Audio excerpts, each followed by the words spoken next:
The rise and fall of Osama bin Laden, the man who changed the world. Imagine a man whose name alone could send shockwaves across the globe. A man who orchestrated the deadliest terrorist attack in history, reshaping the world as we know it. This is the story of Osama bin Laden, his rise, his reign of terror, and his ultimate downfall. But who was he really? And how did one man become the face of modern terrorism? Let's dive in. Osama bin Laden was born in 1957 in Riyadh, Saudi Arabia, into one of the wealthiest families in the Middle East.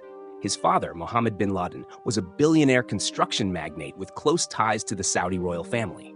Despite being the 17th of 52 children, Osama was known for his strict religious devotion from a young age. He studied economics and business administration at King Abdulaziz University, but was more influenced by radical Islamic teachings than his formal education. Bin Laden's life took a dramatic turn during the Soviet invasion of Afghanistan in 1979. He saw this as a holy war, a chance to defend Islam. With funding from his family and covert support from the CIA and Pakistani intelligence, he joined the Afghan resistance, or the Mujahideen. He didn't just fight. He also used his wealth to build training camps and recruit fighters from across the Muslim world. This was the beginning of his transformation into a global jihadist. After the Soviets withdrew from Afghanistan in 1989, bin Laden returned to Saudi Arabia a war hero in the eyes of many Islamists. But his views clashed with the Saudi government, especially after the Gulf War in 1990. When Iraq invaded Kuwait, bin Laden offered to use his Mujahideen fighters to defend Saudi Arabia. The Saudi government, however, chose to rely on U.S. military support instead.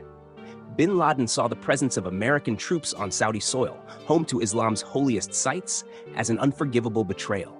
In 1988, he founded Al-Qaeda, meaning the base, a network dedicated to expelling Western influence from Muslim countries. His goal? To wage a global jihad against the United States and its allies. By the mid-1990s, bin Laden was forced into exile, first in Sudan and later in Afghanistan, under the protection of the Taliban. Bin Laden's hatred for the U.S. grew, and in 1998 he declared a fatwa, or religious decree, calling for attacks on Americans. That same year, Al-Qaeda bombed U.S. embassies in Kenya and Tanzania, killing over 200 people. This led the U.S. to launch cruise missile strikes against his training camps in Afghanistan. But bin Laden survived, only becoming more determined. Then came the attack that changed the world forever. On September 11, 2001, 19 Al-Qaeda operatives hijacked 4 planes. 2 crashed into the World Trade Center, 1 into the Pentagon, and the 4th, Flight 93, was brought down by passengers in Pennsylvania. Nearly 3,000 people lost their lives that day.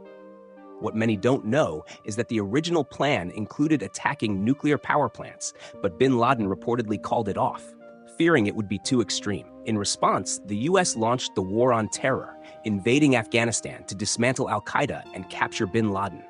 But he evaded capture for nearly a decade, escaping from the mountains of Tora Bora in 2001, a mistake that haunted the U.S. military for years.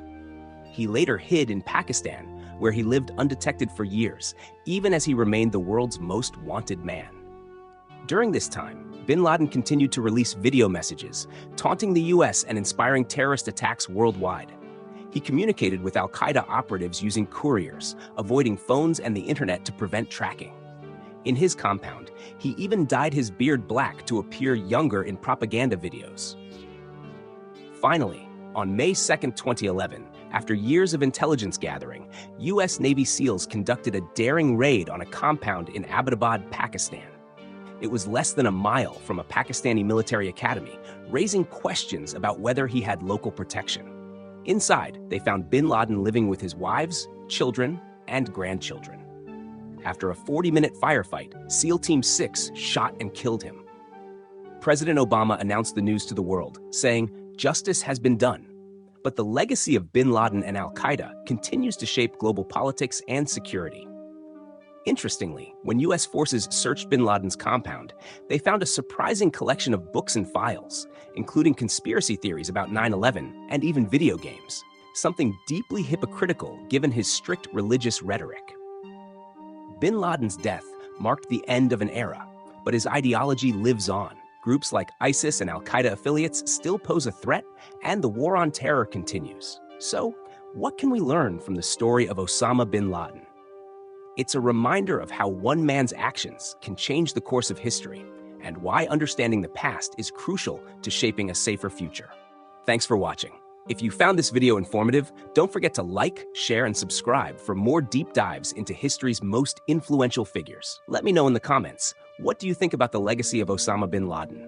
See you in the next video.